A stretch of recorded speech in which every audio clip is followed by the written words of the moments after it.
All right, guys. So this is going to be part one of the three-part series on upselling, how I do it, and how I turned a $40 job into a $200 job.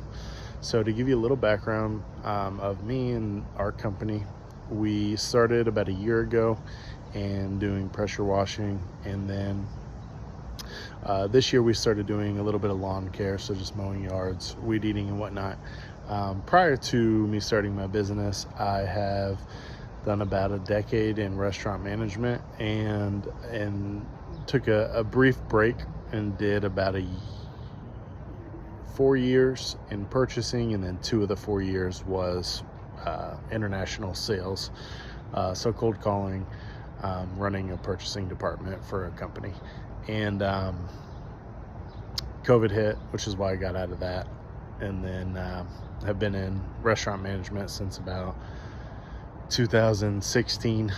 And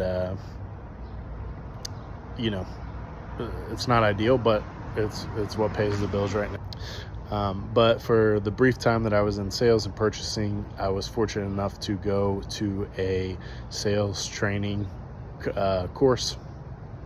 We did that for about a year and a half, where every day we go in, we learn about sales, the fundamentals, the basics, and then how to properly sell. So the biggest thing that I took away from that was that, you have to go for the no. Now, a lot of people think in sales, you want your customer client to say yes, which that's true. But for those of you who don't know, going for the no is about giving them all the objections that they're going to have before they can even have it. And then that way, it's a very simple answer at that point, is a yes or a no. So, you kind of take all the pressure off of them and, address everything before it becomes an issue for you. You don't really have the, well, let me think about it, or let me run the numbers, or anything like that. So that's probably the biggest thing I took away from it, and it has made selling, especially in my new company, a lot easier. So to go into the story about how I turned a $40 job into a $200 job, you got to know that I do 99% of my marketing through social media, and specifically through Nextdoor and Facebook. And it's just making posts in groups and different things like that. And I'll try to put in an example of one of them that I've done. So in the groups that I post in, my ads, or just really posts more so than ads, I also go in and I look for people that request lawn care, or they're looking for recommendations, or they're doing something where they need help finding someone to do something.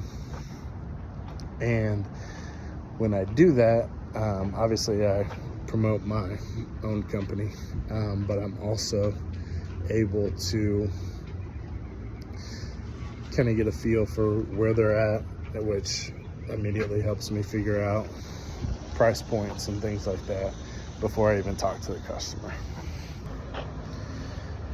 So anyways, there I was in one of the Facebook groups looking at people who were requesting recommendations for people who do lawn care. And one of those recommendation or posts caught me off guard. And it was a post where this lady needed just weed eating. She didn't want any mowing, just weed eating. And usually people want mowing and weed eating if they're going to do it. So it was just a little obscure, to say the least. And so what I did was I reached out, explained a little bit about my company, which is what I do every time. Who I am, that me and my wife started the company, and being in the beginning stages, we're always looking for new clientele.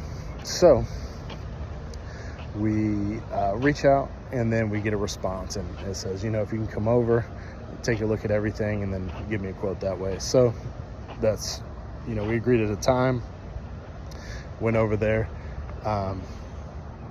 and walked the property with her. And, she pointed out everything that she needed and said, that's what I'm looking for. And while we were walking the property, she had mentioned, I have a riding mower and I'm, able to cut my grass, but weed eating is where it's a little too much for me. Now keep in mind, this is an older lady, and she had just had some issues with her back that she was trying to get taken care of. So, hunched over with a weed eater was a little bit too much for her. So we went through, gave her my price. I said, it's this much, and it kind of depends on how often you want it done. If you want it done every week, it could be a little bit less, but usually you don't have to weed eat every week. So she went through, she said, every 2 to 3 weeks would be ideal. And, I just told her I'd give her the quote then, and see what she thought. Well, then I started asking, have you ever had anyone cut your yard and weed eat? Because I don't think that it would be that much more if we cut your yard too. She said, well, the last person that quoted me on lawn mowing was so high that it wouldn't make sense for me. So I said, okay, well, your yard's pretty big.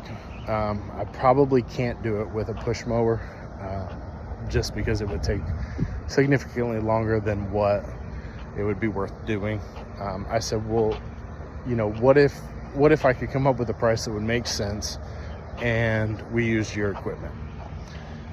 She said, okay, well, yeah, what could you do on that? And I said, honestly, I'd have to sit down and look at it, because I don't want to just give you a quote off nothing.